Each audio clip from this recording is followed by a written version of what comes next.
സാധാരണ നാരങ്ങാച്ചാർ വെക്കാൻ നേരത്ത് അത്ര അങ്ങോട്ട് ശരിയാകാറില്ലല്ലേ? എന്നാലേ ഇങ്ങനെ ഒന്ന് വെച്ച് നോക്കിക്കേ.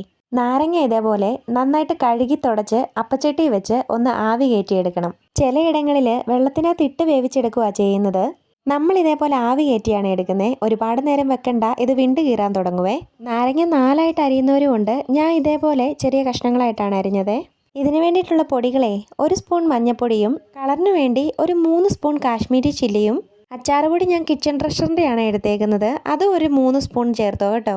പിന്നെ ഒരു 2 സ്പൂൺ മുളക് പൊടി, ഉലുവാപ്പൊടി, കായപ്പൊടി, ഇത്രയും സാധനങ്ങളാണ് കേട്ടോ വേണ്ടത്. മുളക് പൊടിയൊക്കെ എടുക്കുന്നത് നിങ്ങളുടെ എരിവിന് ആവശ്യത്തിന് എടുത്താൽ മതിയേ.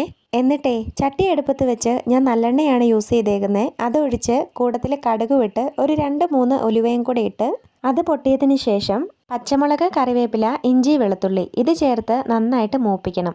അത് ഇതുപോലെ മൂത്ത് വരുമ്പോഴത്തേനും നമ്മൾ എടുത്തു വെച്ച പൊടികളൊക്കെ അതിനകത്തോട്ട് തട്ടി നന്നായിട്ട് മിക്സ് ചെയ്ത് അതിൻ്റെ പച്ചമണം മാറുന്നവരെ ഒന്ന് ഇളക്കി കൊടുക്കണേ. എന്നിട്ടേ ഒരു ശകലം വിനാഗിരി ഒഴിക്കണം. ഈ പൊടികൾക്ക് ഒരു ചെറിയ കൊഴുപ്പ് കിട്ടാൻ വേണ്ടിയിട്ടാണ് കേട്ടോ.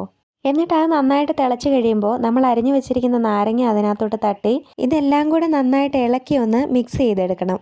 മുൻപേ വേവിച്ച നാരങ്ങ ആയതുകൊണ്ട് ഒരുപാട് തിളയ്ക്കണ്ട. ഇതിനകത്ത് ഉപ്പ് ചേർക്കുന്ന വീഡിയോ സേവ് ആയിട്ടില്ല കേട്ടോ. ഒരു 5 സ്പൂൺ ഉപ്പ് ഞാൻ ചേർത്തിട്ടുണ്ട്. പിന്നെ ഇതിനകത്ത് എരിവും പുളിയും കയ്പും എല്ലാം കൂടി ഒന്ന് ലെവലാകാൻ വേണ്ടി ഒരു പിടിയോളം പഞ്ചസാരയും ചേർത്തിട്ടുണ്ട്. ഉപ്പും മധുരം ഒന്നും തന്നെ കൂടുതലാകുകയില്ല. ഒരു 4 ദിവസം പുറത്ത് വെച്ചതിന് ശേഷം ഫ്രിഡ്ജിൽ സൂക്ഷിക്കാം കേട്ടോ. അടുത്ത വട്ടം നാരങ്ങാച്ചാർ ഇടാൻ നേരത്ത് ഇതേപോലെ ഒന്ന് ട്രൈ ചെയ്ത് നോക്ക്. ചാനൽ സബ്സ്ക്രൈബ് ചെയ്യാനും മറക്കണ്ട കേട്ടോ.